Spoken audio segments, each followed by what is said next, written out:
Riba. Riba. Asal makna riba menurut bahasa Arab ialah lebih bertambah. Adapun yang dimaksud di sini menurut istilah syarah adalah akad yang terjadi dengan penukaran yang tersebut tidak diketahui sama atau tidak. Asal makna riba menurut bahasa adalah lebih atau bertambah. Saya pinjam uang antum 100.000. Bulan depan saya bayar 110. Berlebih atau bertambah? Bertambah atau berlebih? Sama lah, berlebih sama bertambah. 100 bertambah jadi 10. Berlebih kan? Lebihnya itu apa namanya? Riba. Adapun yang dimaksud di sini menurut istilah syara adalah akad yang terjadi dengan penukaran yang tertentu, tidak diketahui sama atau tidaknya menurut syara, atau terlambat menerimanya. Beberapa macam riba. Terus. Beberapa macam riba. Menurut pendapat sebagian ulama, riba itu ada 4 macam. 1. Riba fadli. Menukar dua barang yang sejenis dengan tidak sama. Menukar barang sejenis tidak sama. Menukar beras sama beras, gandum sama gandum, emas sama perak, emas sama emas, perak sama perak. Itu yang disebut dengan benda-benda riba. Maka kalau berlebih, lebihnya itu disebut dengan riba. 2. Riba qardi. Riba qard. Utang dengan syarat ada keuntungan bagi yang memberi utang. Aku sedang susah nih, tak dapat kiriman. Pinjamlah aku duit kau 10.000. Ya, ku kasih kau 10.000. Nanti kalau sudah dapat awal bulan, bayar 11.000. Berarti kawan kau ini namanya lintah darat. Yang 1.000 itu namanya riba. Riba apa namanya? Riba qard. 3. Riba yaud atau berpisah dari tempat akad sebelum timbang terima. Berpisah dari tempat akad nanti dijelaskan sebelum serah terima. 4. Riba nasa. Disyaratkan salah satu dari kedua barang yang dipertukarkan ditangguhkan penyerahannya. Nasa namanya. Jual beli tapi nanti serahkannya bulan depan. Jual belinya sekarang, tapi yang sekarang disebut dengan kredit. Sebagian ulama membagi riba itu atas 3 macam. Riba fadl, riba yad, riba nasa. Riba qard termasuk dalam riba nasa. Riba qard sama riba nasa sama. Barang yang berlaku riba padanya ialah emas, perak, makanan yang mengenyangkan atau yang berguna untuk mengenyangkan seperti garam. Jual beli barang tersebut kalau sama jenisnya, emas dengan emas, gandum dengan gandum, diperlukan 3 syarat. 1. Tunai. Tunai artinya jangan ada masa sehari, 2 hari, 3 hari, tak boleh. Tunai, langsung di situ. 2. Serah terima. Makanya boleh beli dolar. Aku beli dolar ini 1 dolar 15.000 tunai, langsung serah terima. 3. Sama timbangannya. Beras Ramos dengan beras Solo mesti sama-sama sekilo. Antum punya Ramos, antum punya beras Solo, yang ini sekilo, yang ini 1 kilo seon. Boleh tak boleh? So'on itulah riba. So'on itu riba. Terus.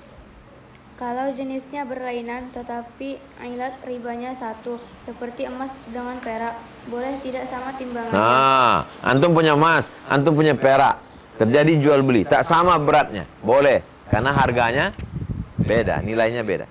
Terus. Tetapi mesti tunai dan timbang terima. Mesti tunai, mesti langsung, tak boleh bertenggat waktu 2 hari 3 hari. Kalau jenis dan ilat ribanya berlainan seperti perak dengan beras, boleh dijual bagaimana saja seperti barang-barang yang lain. Berarti tidak diperlukan suatu syarat dari yang 3 itu. Ya. Beberapa ayat dan hadis yang melarang riba. Ya ayyuhalladzina amanu, hai orang beriman, la ta'kulur riba, jangan kalian makan riba. ad'afan mudha'afah, berlipat-lipat. Wattaqullaha la'allakum tuflihun. Takutlah pada Allah supaya kamu menang, supaya kamu beruntung. Wa ahallallahu al-bai'a wa harrama riba. Allah menghalalkan jual beli, mengharamkan riba. Ya ayyuhalladzina amanu taqullaha, orang yang beriman, takutlah kamu kepada Allah. Wa dharu ma baqiya minar riba. Jauhilah riba in kuntum mu'minin, kalau kamu memang beriman. Fa illam taf'alu, kalau kamu tidak meninggalkan riba, fa'dzanu biharbin minallah, maka berarti kamu sudah mengajak perang dengan Allah wa rasulih. Wa in tubtum, kalau kamu taubat, falakum ru'usu amwalikum, kamu punya pokok hartamu, la tazlimuna wa la tuzlamun, kamu tak menganiaya dan tidak pula dianiaya. 4. Yamhaqullahu riba wa yurbis shadaqat, Allah memusnahkan riba dan menyuburkan sedekah. Allah memusnahkan riba, menyuburkan sedekah. Maka kita mesti banyak-banyak bersedekah. 5. Wa ma ataitum mir riba, riba yang kamu berikan, liyarbu fi amwalin nas, supaya dia bertambah pada harta manusia. Fala yarbu indallah, dia tak bertambah di sisi Allah. Wa ma ataitum min zakah, zakat yang kamu bayarkan, turiduna wajah Allah, hanya mengharapkan balasan dari Allah. Fa ulaika humul mud'ifun, itulah orang-orang yang dilipat gandakan. Rasul melaknat orang yang makan riba, orang yang mewakilkan akad riba, orang yang menulis riba, pegawai penulisnya, administrasinya kena juga riba. Wa syahidahi, dan 2 orang jadi saksi. Ustazah, saya mau minjam duit sama Pak Fulan 1 juta, nanti bayar 1,5 juta. Saya tak ada saksi nih. Ustazah nanti jadi saksi ya. Insya Allah adalah uang transportasi 25.000. Mau tak antum jadi saksi? As-sukutu alamatur ridha, diam tanda setuju. Mau tak antum jadi saksi? Apa pula tak mau, cuma nengok aja kok. Kan mereka berdua yang berakad. Aku pinjam uang ini 1 juta tunai, aku terima. Dapat 25.000. Mau? Enggak. Kenapa tak mau? Riba. Yang riba kan orang ini berdua. Antum kan cuma nengok aja. Namanya duit melek namanya. Sekali kedip 25.000. Bisa teh botol sama kerupuk.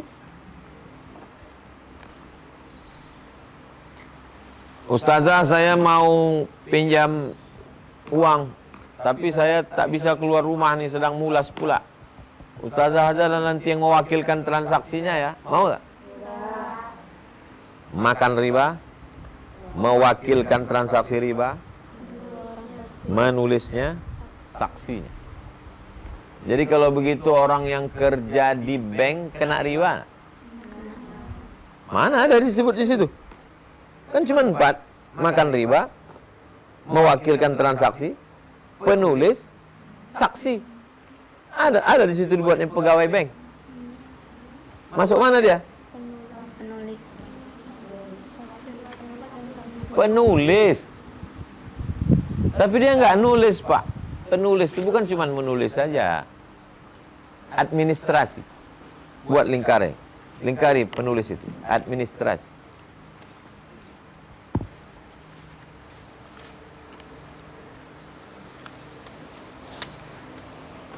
Baca dari beberapa ayat.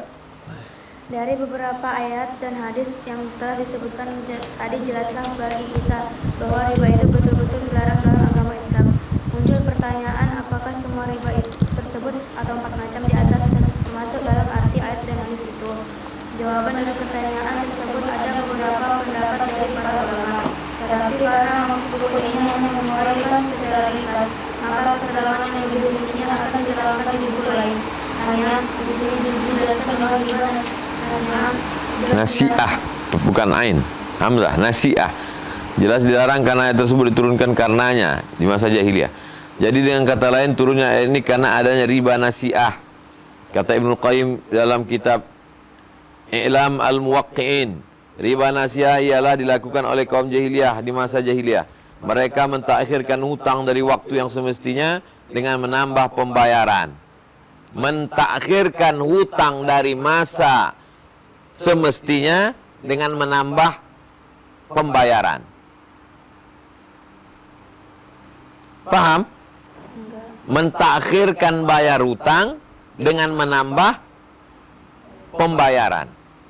Antum pinjam uang 100.000, bayar tanggal 1.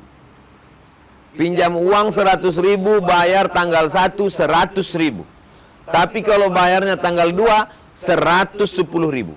Bayarnya tanggal 3, 120.000. Bayar tanggal 4, 130.000. Itu artinya. Paham? Kira-kira nanti kalau menjelaskan ke murid bisa ingat? Bu, apa arti halaman 293 nih, Bu? Mereka mentakhirkan utang dari waktu yang semestinya dengan menambah bayaran.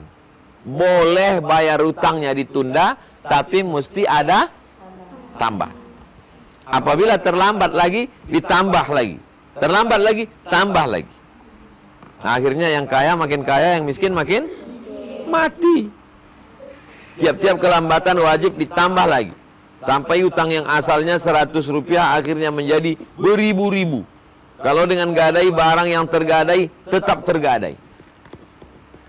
Sedangkan Islam mau memudahkan orang, bukan mau mematikan orang. Terus. Biasanya tidak ada yang mau melakukannya kecuali orang yang sangat membutuhkan, walaupun dia tahu dan yakin akan akibat yang akan menimpanya. Tetapi karena terbiasa oleh kebutuhan, terpaksa ditipunya juga meskipun akan menguntungkan baginya. Makanya orang yang meminjamkan duit dengan minta tambahan itu disebut dengan lintah darat. Antum kalau pergi ke sungai, digigit lintah, dihisapnya darah antum. Tapi kalau lintah darat ini bukan cuma darah antum dihisapnya, gaji antum, duit antum habis, lama-lama mati, kurus kering. Apabila yang berutang memandang bahwa yang mempiutangnya tidak akan mendakwa, menagih pun tidak bila diberi bunganya, tentu akan diberinya walaupun tambahan yang diberikannya itu didapatnya dari pinjaman pula kepada yang lain, atau dengan menjual hartanya yang ada. Keadaannya terus-menerus demikian. Habislah hartanya. Sesudah hartanya habis, dia pun akan terus-menerus mendapat tagihan. Kadang-kadang sampai berakhir dengan masuk penjara atau barangnya tergadai menjadi korban. Adakah kemudaratan dan kecelakaan yang lebih daripada itu? Tak ada. Si kaya meskipun nampaknya dapat untung, tetapi dia sudah memudaratkan saudaranya, menganiaya sama manusia, serta akan mengalutkan keadaan masyarakat. Inilah yang dimaksud oleh ayat Allah yang melarang mengambil harta dengan cara batil. Meskipun sekarang si kaya kelihatan beruntung, tapi kalau kita ingat firman Allah dalam Al-Baqarah ayat 276 dan Ar-Rum 39 di atas, kita percaya bahwa hartanya itu tidak akan membuahkan kebaikan apa-apa. Dengan kerusakan masyarakat dan kemelaratan yang terjadi karena wujudnya riba, maka Allah yang Maha Adil mengetahui menitahkan larangannya yang amat keras supaya riba dihapuskan, dilenyapkan dari muka bumi. Sampai-sampai Allah berfirman, orang yang tak berhenti dari riba, dia menantang perang dengan Allah dan Rasul. Perang dengan Allah pernah menang? Enggak. Riba nasi'ah diharamkan karena menimbulkan kemelaratan yang sangat besar. Sedangkan riba yang lain menutup pintu kemudaratan. Kaidah 1. Kaidah 1. Sesuatu yang dilarang karena zatnya tidak boleh dilakukan kecuali apabila terpaksa, misalnya tidak ada jalan lain. 2. 2.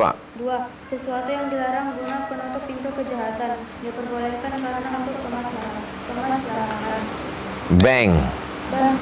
Adapun tentang pendirian bank sudah sering dibicarakan oleh beberapa insan terdekat di Indonesia, baik dalam dan pidato maupun di surat kabar. Tentang hal ini telah diadakan pemusyawaratan dari dua golongan. Alim ulama betul-betul memikirkan kepentingan agama dan masyarakat. Pihak ekonomi mengetahui segala seluk-beluk bank dan perdagangan. Permusyawarahan kedua kaum cerdik pandai itu tentu didasarkan atas keadaan dan kemaslahatan masyarakat dengan tidak mengesampingkan pokok-pokok agama Islam. Dengan permusyawarahan itu mereka dapat memutuskan bahwa pendirian bank dapat dilakukan dengan cara yang tidak termasuk golongan riba, atau barangkali memang sudah ada pada darurat. Sekarang alhamdulillah ada namanya bank syariah, bank syariah mandiri, bank syariah Bank BRI Syariah, BNI Syariah menggabung menjadi satu, namanya BSI, Bank Syariah Indonesia. BSI, Bank Syariah Indonesia. Satu provinsi itu ada banknya, punya Pemda. Sumatera Utara Bank Sumut namanya. Di Riau namanya Bank Riau Kepri. 4 provinsi di Indonesia ini banknya sudah berubah menjadi bank syariah. Pertama, Bank Aceh. Kedua, NTB. Mana itu NTB? Nusa Tenggara Barat. Yang ketiga, Bank Nagari. 5 Bank Nagari itu. Sumatera Barat, Minangkabau. Yang keempat, Bank Riau Kepri. Menabunglah di bank syariah, bank Islam. Itu pembahasan tentang riba. Kita tutup dengan baca kafaratul majlis. Subhanakallahumma wa bihamdika asyhadu an la ilaha illa anta astaghfiruka wa atubu.